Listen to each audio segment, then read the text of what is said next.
Alright, today we're going to learn how to do Turkish Delight.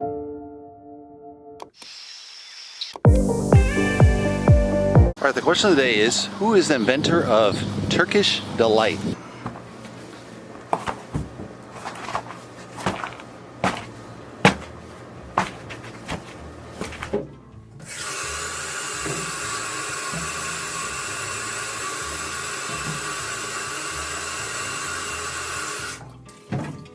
Alright, let's get to the colors. Quinn red, pearly red, cad yellow, Harmer yellow, phthalo blue, Quinn blue, phthalo green, Mars black, titanium white. Alright, today we're going to do a painting of Turkish Delight.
For this one, we kind of laid in that nice warm blue and green to contrast the pink. Obviously, we got kind of this copper plate going. I've had to correct it a little bit along the way. I don't think it's quite centered, but it's kind of okay. Originally I was drawing like way over here, so I kind of pushed that over. As I painted, I kind of adjusted that so it's a little bit more centered. Still a little bit off center, but I think that's kind of okay. Added kind of the whites, these pinks. We had a little bit of kind of a like a light purple almost as the contrast color, because pink, once you get into the blue shades or the shadows, it is going to be that color. So that's a little bit tricky working that out. And then we have to kind of add the dusting in to make that look like the bright white that it is in certain areas, and a little bit colored down in other areas. So I'm going to use probably a off pink white for those areas for the highlights, and then a pure white just for those really where the light's purely on them. So we'll clean that up. Hopefully get a better figure on the copper plate, get that, you know, feeling like a copper plate. I think color-wise it's okay, but maybe a little bit more orange to kind of make that pop. It kind of doesn't, it just kind of sits there right now. It doesn't have any pop to those colors. But the blue and the green I think work. We need to get more color on because that you do have some drips going in and kind of a mess. I'm not sure about that green. It's kind of like a Play-Doh green, so we'll see if we keep that or not.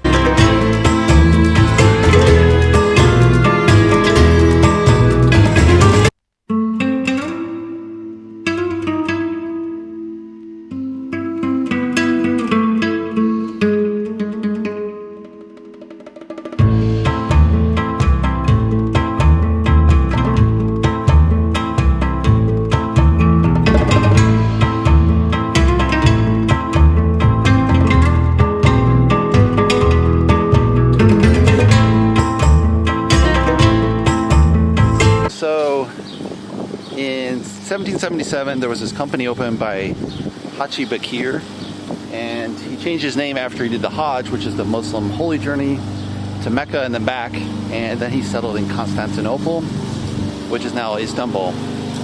And during that time frame, he put together the recipe for Turkish Delight, so to say.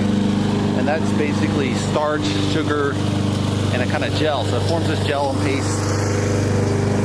They use kind of powdered sugar and something on the outside to kind of separate so the sticky cookies kind of do not stick together, so to say. One of the common flavors is coconut, but they mix other flavors like pistachio, rosewater. There's quite a few different varieties, so it's really kind of interesting delight. It's really nicely tasting. This same company is now still 5 generations in the same family, so hence that kind of inventor name connection to the sweet.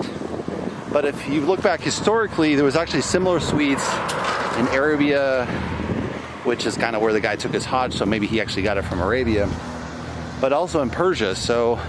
But Persia was also known to do the Hajj, so who knows how far it dates back. But historians think that it's probably actually a couple centuries before that, which would date it from 1777 to the 1200s maybe, or 1300s. So that would have been after the Muslim Empire had spread far and wide.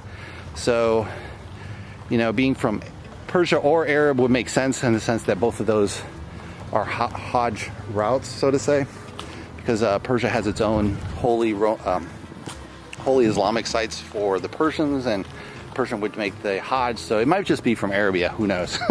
And that's the question of the day. All right, we just finished the painting. Let's take a closer look.